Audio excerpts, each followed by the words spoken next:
All right, the Reds, it is Talking Reds, and we've got a very special guest today, Matt Smith. I'm sure you recognise his face and his voice once he gets going, a presenter on BT Sport, but he's also been on the BBC, he's been on ITV, he's been on various sports, and if you've somehow missed them all these years, what have you been doing? He's also a Red. And Matt, I like the fact that you're proudly a Red, and you've done previous interviews and said, I'm a Liverpool fan, because the first thing I wanted to ask you, mate, was there's a bit of a weird thing, isn't there, where a lot of journalists just go, I won't tell anyone who they support. Yeah. They're really guarded about it. And I always think it's a bit weird, because I think, well, you wouldn't be covering the game if you had no interest in it. No. So what do you make of that sort of weird guarded thing that a lot of them do? Yeah, I do find it a little strange. I mean, obviously one or two, and I know them in fairness, and it's true that they genuinely support kind of slightly obscure teams. That's just the way the cookie crumbles. So I've got no issue with that, obviously. I think the ones that have a slightly pretend team or don't let on, you kind of do wonder. I mean, maybe it's true, but yeah, as you say, really, how could they have ended up where they've ended up? How could they have not grown up with this love of the sport that they cover and not have picked a team? It seems almost impossible. So each to their own, but certainly from my point of view, whilst I don't kind of try and bang on about it all the time, and I hope I'm objective, I think you kind of you work in an industry and you work on a sport for long enough. I think you'd hope to see past the real tribalism of the thing, and you'd hope you appreciate good football and obviously problems wherever they may crop up. But then a job like mine isn't really to kind of be the pundit; it's to ask the question. So yeah. I don't really see the conflict. I'm certainly more than willing to ask difficult questions of Liverpool as much as any other team. Yeah, I mean, from my end when I'm watching it, I never get the idea that you're not cartwheeling around the studio when Liverpool have scored a goal. Although I did think the other night when I was watching you sort of go backwards and forwards with Chris Sutton, I did think I suspected a glint in the eye when you were saying the finals in Istanbul and a potential semi against Chelsea. I mean, on the idea that Liverpool could somehow do it despite the awful form since the turn of the year, do you think there's a chance?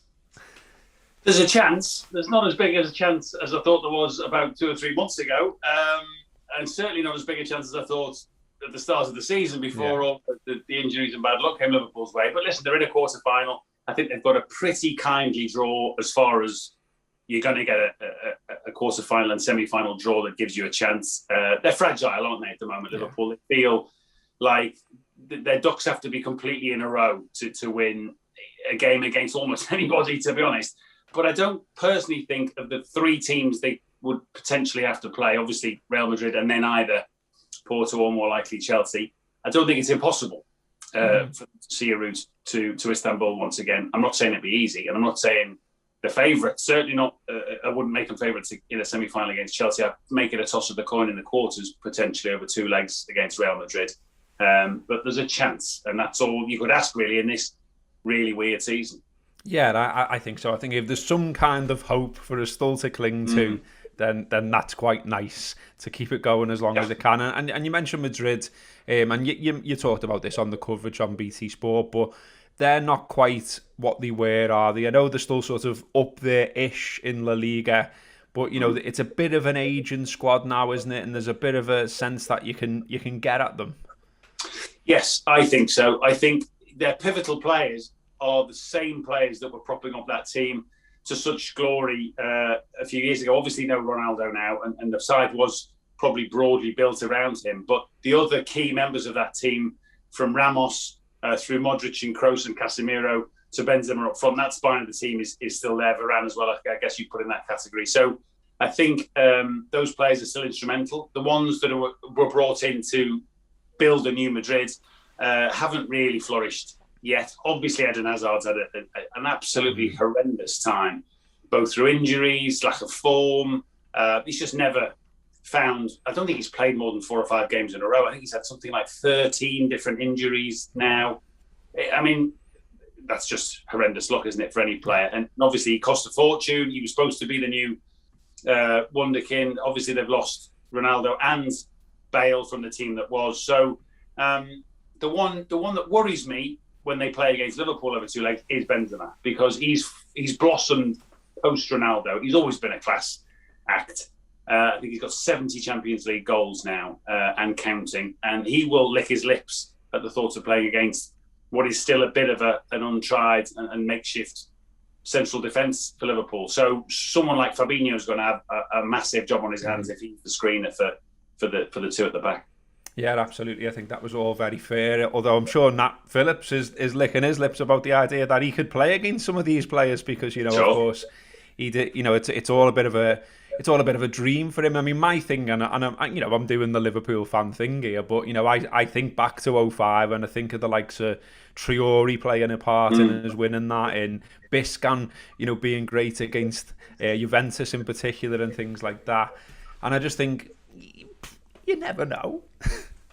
No, that's true. Actually, probably the echoes of 2005 are more appropriate than they might have been otherwise, because they're going to probably have to ride their luck. They're going to have to look for a bit of magic from other parts of the pitch, because I think it's asking a lot for them to be the kind of clean sheet demons that maybe they were, with Van Dijk, Gomez and Matip in the side. So, you would look to your creators, some of whom are not actually that bad this season, but some of them are by their own high standards. So they're going to have to click. The ones that can pull rabbits out of hats, they're going to have to click in the next, couple of weeks, actually, if they are to get the job done. It's not beyond them for sure. It's two teams that are probably both looking at the other and seeing vulnerabilities, and equally both knowing that they may have still a couple of laps in the track left in them. So yeah, that's why I feel it's quite evenly matched. In terms of you being a Liverpool fan and proudly being from Liverpool and a Liverpool fan, just tell us a little bit about that and about what you remember about the first time you went to Anfield and maybe your highlights as a Liverpool fan, that kind of stuff. Yeah, I mean, my dad and most of my family, as the case with a lot of families in Liverpool, most of your immediate family tends to be of the one persuasion, but obviously you end up with sometimes immediate family, but often cousins and uncles and other family members who are from the other half. And I've certainly got plenty of those across Merseyside who are true blues, and there's plenty of chat at family dues when we used to have those before the pandemic. But my dad was a big Red. In fact, me and my brother, I remember one particular Saturday afternoon, it must have been, helping him in the front garden, and he had the radio on for obviously what would have been, I think, maybe Radio 2 in those days. I'm that old. Anyway, whatever the sports coverage of the afternoon was. And Liverpool let a late equaliser in, and he smashed the radio with his rake because they drew. So you can see why he finds it hard to watch them, actually. He even now, I don't know if he's got worse as he's got older, but he likes to know they've won before he watches. So he almost kind of records the games, really, unless he can't resist watching, but he watches almost through his fingers. He's got so little patience for anything less than perfection that he's a hard fan to please. So that's probably where it comes from. And then obviously, as I say, working for all these years now on football and other sports, I suppose you rub the little corners off a little bit. But I remember going with him and his big mate and my mate to Anfield when I was, less than 10, and we got put in the boys' pen, which was in the corner of the cop was. And it was absolutely frightening. I thought I was never going to come out of there alive. In fact, people used to say it's the most dangerous place in the grounds because you just got dropped off. You didn't know who was in there. Obviously, I was less than 10. There were kids up to, I would imagine, 15, 16. Some of them were enormous and certainly patrolling for any opportunity to line the pockets or whatever it was, pick on the little one. You know what I mean? It was like a bit of a baptism of fire. Nothing happened, obviously, because actually they were pretty much nice kids like me, hopefully. But I remember going in with a bit of panic, but it was great. It was great. And some of the early games, I remember seeing Tottenham get beat 7-0 at Anfield, which was unbelievable. So lucky enough to be there for that. Much later, I went when I was, I think, just leaving school, went to see them beat Forest 5-0, one of the famous performances of the late 80s. So, yeah, lucky. I didn't go every week. We weren't season ticket holders or anything like that, but got a chance to go now and again, and obviously always loved it because back then they pretty much won every game. Yeah, and you've been to some very famous matches there. I mean, I think professionally you were at Istanbul, weren't you? I was. what you said before that and I've seen in other interviews you've done, you've said you almost look after sport in a different way when you're working, because you're looking to what you're going to be talking about and what you're going to analyse, and you're not necessarily, like I said before, cartwheeling around the studio. But something like Istanbul was so mad and so dramatic. I mean, you remember, I think it was Phil Thompson, wasn't it, banging on the glass and all that kind of stuff. Was there any big reaction from you, or did you keep it under? No, I had McManaman with me as a guest, and he'd brought Robbie Fowler with him as well, just as his mate, really. So, but we'd been there for, 4 or 5 days in Istanbul. I remember I had to make a kind of preview show, filming all around the city, around the Blue Mosque and down on the Bosphorus and all that, kind of painting pictures as we used to do back then of what was to come and the setting for this big final. And then on the night, I remember, because it's a big, kind of massive bowl of a stadium with there's a whole section to it underneath and blah blah blah. It's out in the middle of nowhere, as I'm sure you and obviously thousands of Liverpool fans know, those that were lucky enough to get there by hook and crook, hanging out the back of boots of cars and dogs. Wild. It was, yeah. Well, everyone had waited so long, hadn't they, for a night like that and a trip like that, so it was pretty incredible. But I remember going to get from one side of the ground to the other, you had to go underneath and then down the kind of endless corridors. There was lifts, and it was a bit of a rabbit warren. But just as I passed this lift, the doors opened, and David Moores, the old chairman, and Rick Parry were in the lift. And I said, "Oh, this was pre-kickoff." I said, "Oh, you feeling good?" And they went, "Oh, no, they were no, we're really nervous. We could get battered here."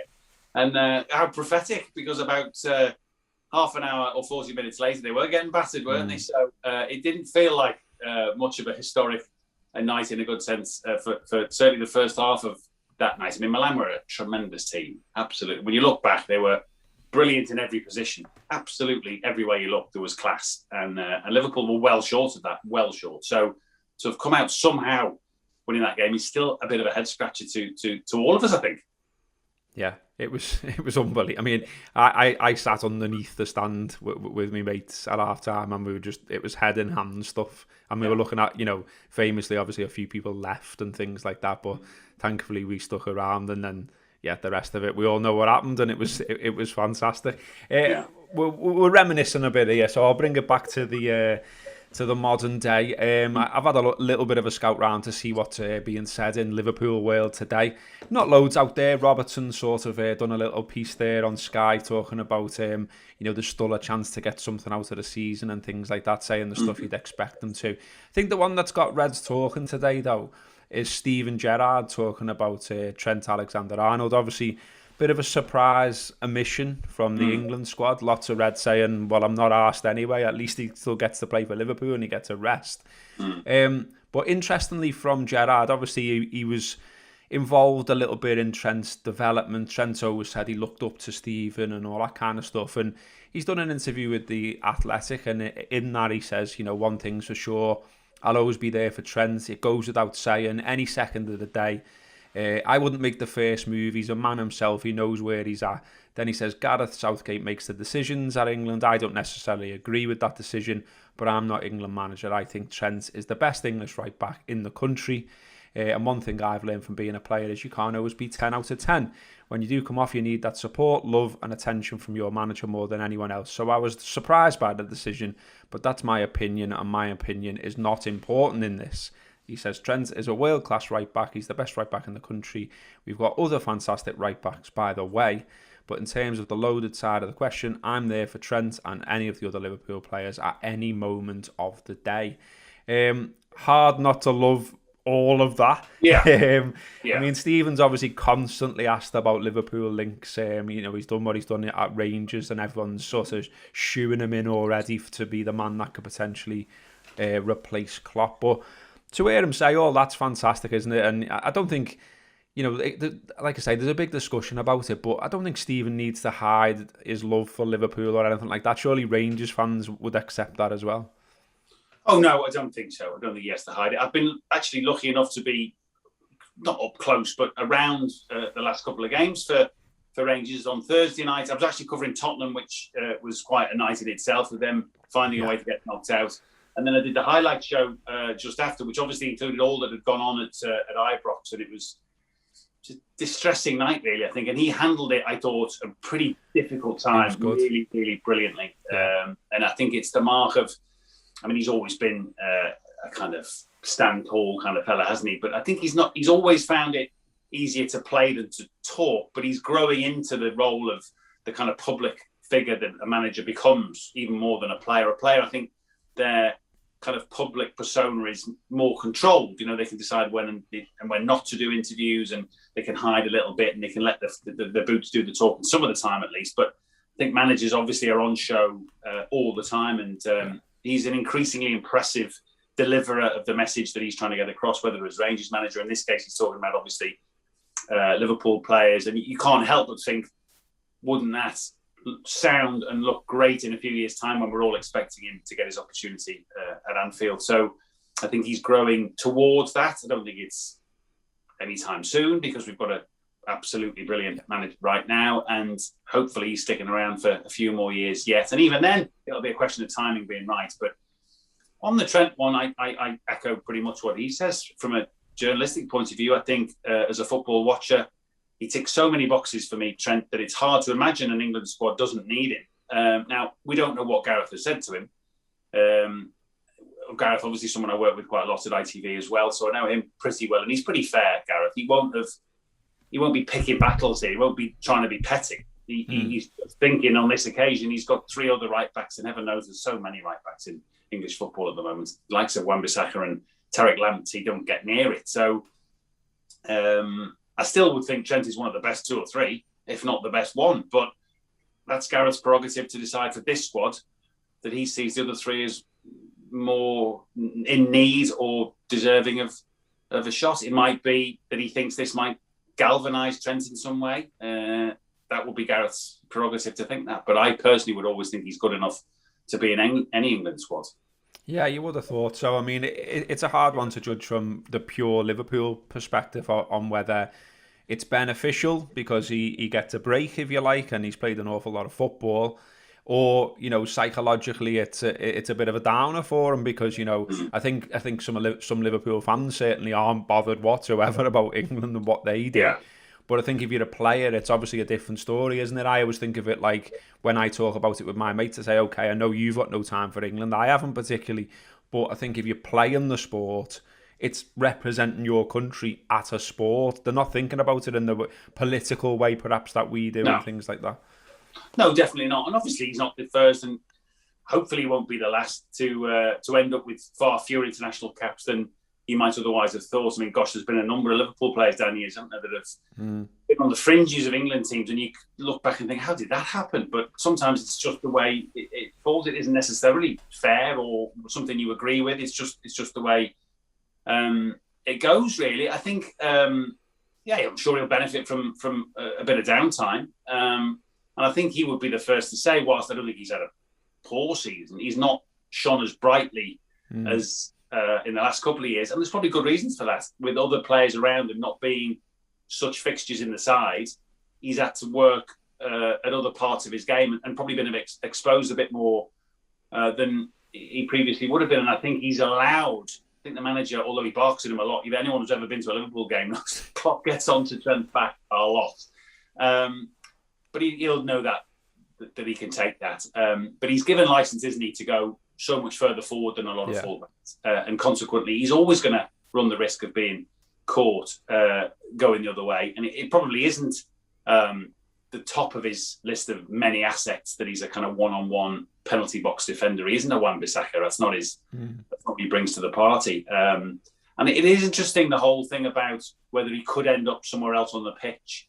I do look at what happened with Philipp Lahm and Joshua Kimmich now at Bayern Munich and think they're not any better footballers, I don't think, than Trent either is or certainly is going to be. And they made a very successful move into a midfield role. And I just wonder whether that might be something for him and Liverpool to think about. Maybe they've thought about it and put it to one side. I don't know. He's obviously a tremendous right back, but it's just there in the back of your mind. Yeah, definitely. It'll be a debate forevermore, that one, I think. Before, I wanted to ask you a little bit about your career and stuff, Matt, but I've just got to do a little announcement. We ran a competition on Talking Reds the other day when we did a live one after the Champions League draw. We were running a competition to win a Mo Salah Strokes styled inspired t-shirt, if you like, and all we asked was that people put their favourite moments in the Champions League, and we'd pick one out. So the winner is James Summers.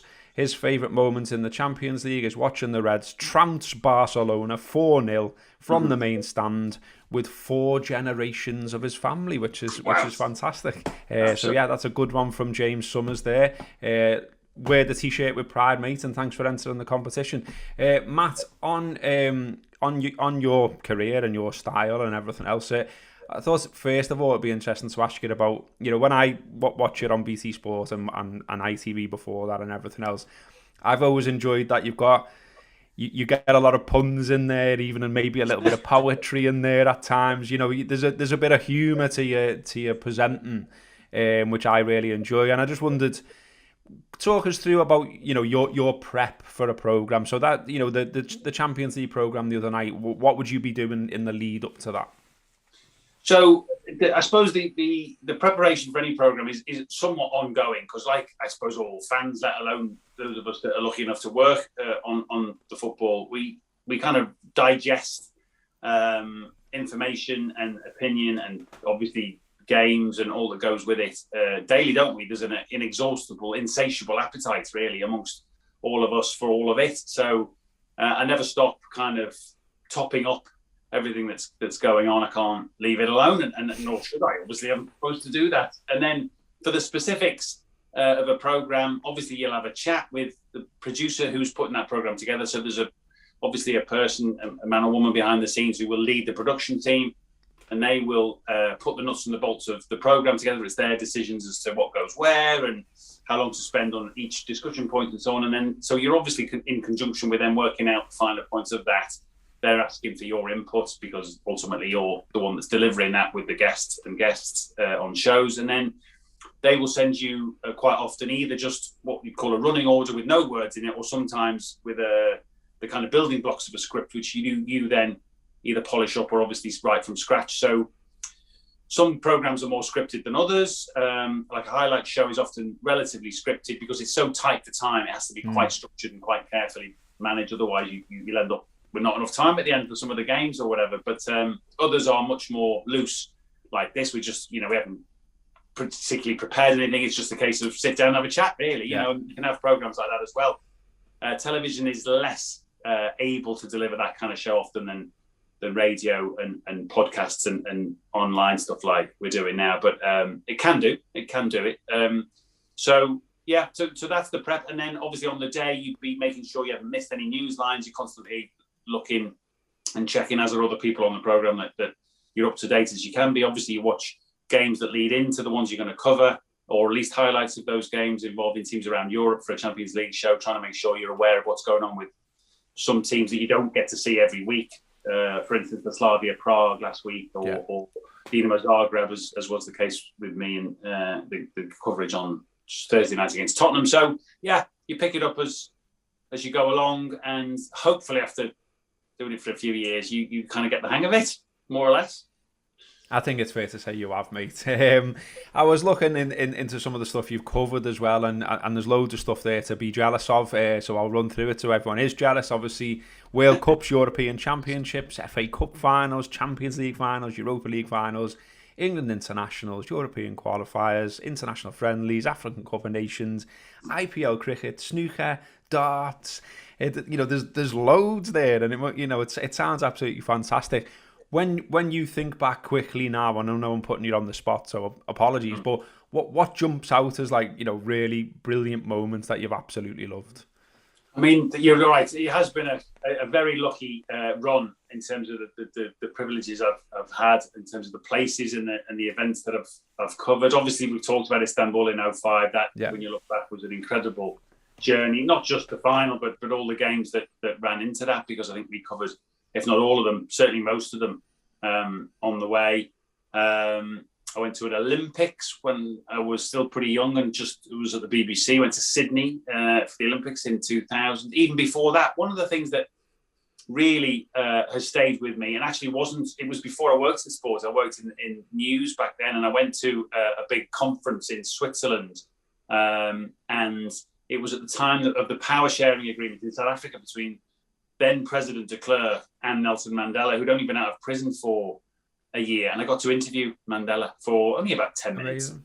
But that is obviously a moment you'll never forget. And I mean, how many people, obviously, in my line of work were lucky enough to do that? And he is one of those people, was one of those people that just walked in any size of room, didn't matter how big or small the room was, he just filled it. Everybody couldn't stop, looking at him, wanting to get close to him, obviously, ideally talk to him. He just radiated this presence, which was something magical, really. It's obviously you're very fortunate to get those moments. But from a sports point of view, went to do the Ashes in Australia a couple of years ago with BT, which was a fantastic couple of months to do something very different from what I normally do. A World Cup in Brazil in 2014, which was a fantastic month in Rio with a few other games around the country. So places, parts of the world that you wouldn't often get to visit ordinarily, to get to spend a bit of time there with great people covering something that you love covering is, you certainly have to pinch yourself, and you never take it for granted. And I'm sure you get asked this one a lot, so apologies, but I know that people do watch who aspire to get into sports journalism and things like that. If you were talking to a room full of students who were looking for tips from someone who's gone on to have a great, successful career, what would you be saying to them they need to be doing when they're, young blood?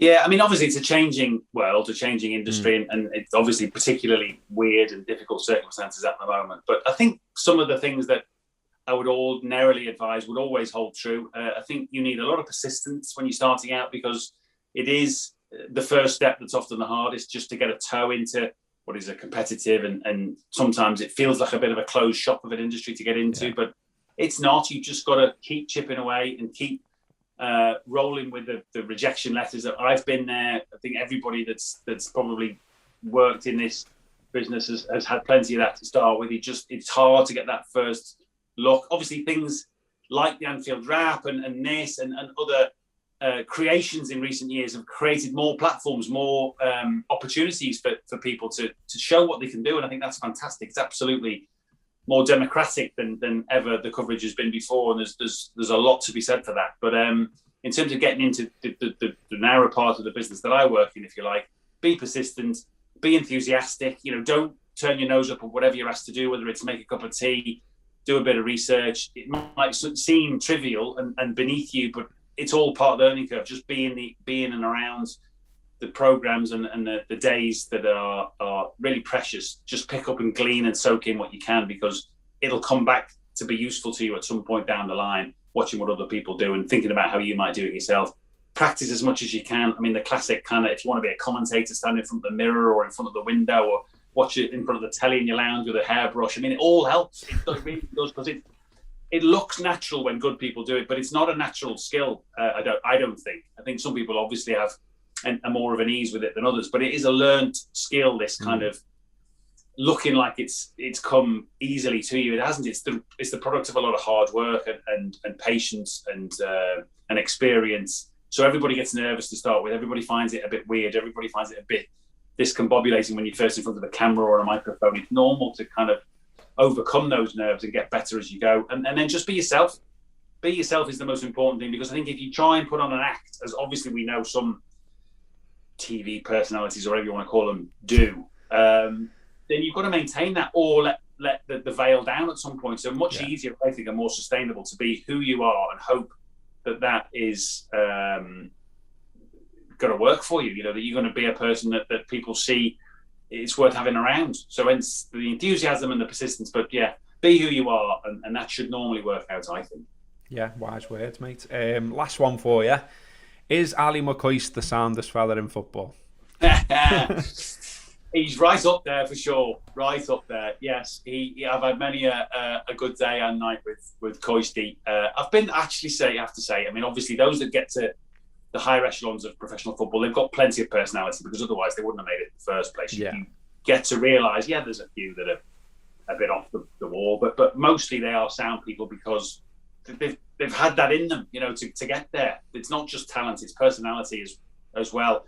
But most, if not all, of the ones I've worked with down the years have been great to work with. Some become friends of sorts. I wouldn't claim I'm kind of rubbing shoulders with football folk all the time. I think again, you're a kind of half and half person. You're in the world of football, but you're not inside the inner sanctum of football. You don't go in dressing rooms, you don't go in training grounds in the way that players and coaches do. So you're always able to keep a certain distance, and that helps you be better at your job, I think. But nonetheless, you end up being around football people some of the time, and they're great folk. I mean, you mentioned Coisty, he's just got that glint in his eye, hasn't he? But in other ways, so has Steve McManaman that I work with a lot, so has Roy Keane that I worked with a few years ago. And they're all different in some ways. Gordon Strachan I've done a lot of work with.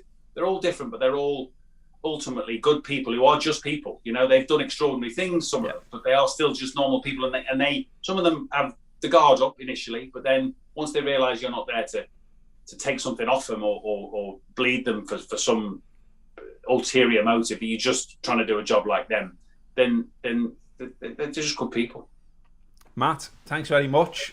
I could chat to you all day. I really enjoyed it. Hope everyone watching's enjoyed it. Hope you come on again as well sometime. Perhaps maybe I'll talk to you. Maybe I'll ask you the questions next time. Well, yeah, why not? Why not, mate? It'd be nice to do something in person as well and not over Zoom because getting sick of these little boxes now. But yeah, keep on watching these little boxes, everyone. Let me not put you off there. That has been today's Talking Reds, and give Matt a follow on Twitter. He is on Twitter. I've seen him there, and he needs a bit of love on there, I think. Get involved. That has been Talking Reds. Thanks very much, Matt. Up the Reds.